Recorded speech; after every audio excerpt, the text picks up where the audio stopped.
And this is a battle I had with someone I met today at the Pokemon League I went to. Alright guys, I hope you enjoy. Alright, sorry about that black mark. My DSi XL's touchscreen broke, so I have to use my DS Lite. Alright, so he leads with Tyranitar and Rotom. And here comes my leads. Ambipom and Staraptor. I'm not sure what he's going to do. I'm not too worried about the T-Tar. I'm pretty sure it's going to Rock Slide, so I'm going to get the Staraptor out of there. So I'm going to try to fake out the Rotom just to hold it down. Let's see what's going on. The Rotom protects. It's a waste of a fake out, unfortunately, but I'm going to use U-Turn to get out of there. And he's probably going to Rock Slide in this spot, and I'm switching in a Hitmontop to get him at -2. Before he does damage at all. And then I'm setting up a fake out on Rotom next turn for sure. So here comes the Intimidate. And then the Tyranitar Rock Slides. -2, Ambipom doesn't take much damage, and Short Stack doesn't take much damage. Alright, yeah, I like Short Stack, guys. That's my Hitmontop, and Ambipom is Ape Escape. And then he recovers off the Sandstorm damage he just took. And Short Stack uses Fake Out on him. I'm not too worried about the Tyranitar, but look, it outspeeds the Ambipom. Now I know that it's Scarfed, so he knows that my Staraptor's Scarfed. And here comes the Covet. Because I didn't want to fling that since he's going to be doing that, since he's going to be using the, since Short Stack will be using Fake Out on the Rotom. More Sandstorm damage, unfortunately. Sorry guys, my opponents like to use weather, and they like to see and upturn stuff, effects and everything. It's pretty lame. So I Mach Punch the T-Tar. Doesn't quite kill him, unfortunately, and he is able to Rock Slide me, and I flinch, and he Thunderbolts the Hitmontop, and Hitmontop survives, and here's Sandstorm damage, barely survived with 4. This is a spot I should U-turn. I just kind of want to flinch that Rotom one more time just to kill that thing off. But he switches in the Garchomp. And then he protects. And then the Mach Punch misses. And then I fling my King's Rock and it just goes bye-bye. And then die from Sandstorm damage. That was bad play by my part. That was a very bad play by my part. And then Rotom takes more damage. And Short Stack takes more damage and he heals it off. Yep. And then I send my Hawkeye out. He knows it's Scarfed. So this is why I believe he goes for the Protect in this spot. And I just bring him back. Send in Nidoking in this spot.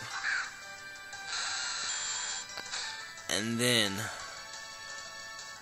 Garchomp protects, and I U-turn the Rotom just because I just need to take it out. This is a good spot to deal damage. And then I get Hitmontop back out there,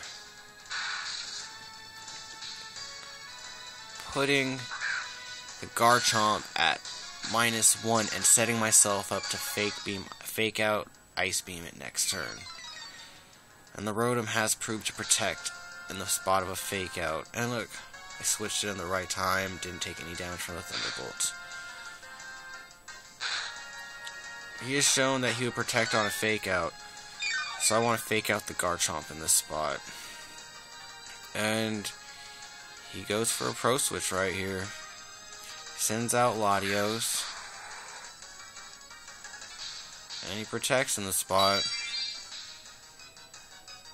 And then there's the fake out, doesn't get the flinch, just does minimal damage. And then here comes the Ice Beam.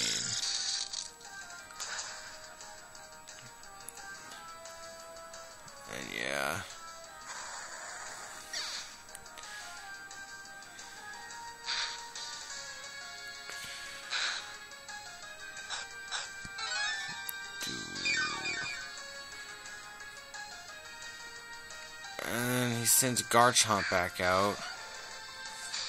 I'm pretty sure he's going to Earthquake, so I switch out him, Hitmontop, send out White Hawkeye to get the thing at -1, so that I can survive the Earthquake that's coming my way and fly over it. But unfortunately, I wasn't really anticipating that Thunderbolt that was coming. That was supposed to be Hitmontop's direction. And both those Pokemon fly over it. Nidoking survives, just like I wanted, and then I get the Ice Beam off. No Yache Berry. Unfortunately, I was not anticipating the Focus Sash. And then Rotom Thunderbolts.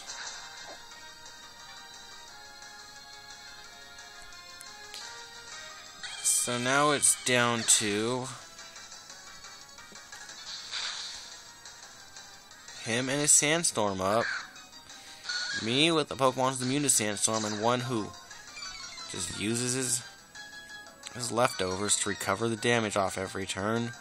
And he has 3 Pokemon in the red, I have 2 in the yellow, and I have a Priority Abuser. And he has a Scarf User. 2 of his Pokemon are faster than my Nidoking, and he goes for the Double Protect, which I don't really blame him, but his Rotom's going to take damage from the Sandstorm. So I'm just going to go for the Mach Punch on the Garchomp because I have priority over the Garchomp, which will outspeed the Nidoking. So I want the Garchomp to die so I can actually attack the Rotom with the Nidoking. He switches in the T-Tar, gets hit by the Mach Punch, he dies,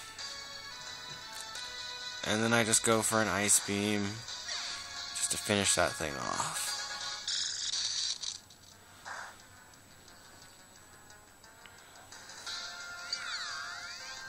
And you know, this right here is really my battle to lose at this point. I could try to go for a wide guard, try to block an Earthquake that's coming away to get the Ice Beam off, but I'd rather just finish off with a priority Mach Punch. That's just all I want to do, is priority Mach Punch, game over. And he protected himself, delaying the inevitable. And we get to watch Short Stack take Sandstorm damage and then recover it off. And then Mach Punch FTW.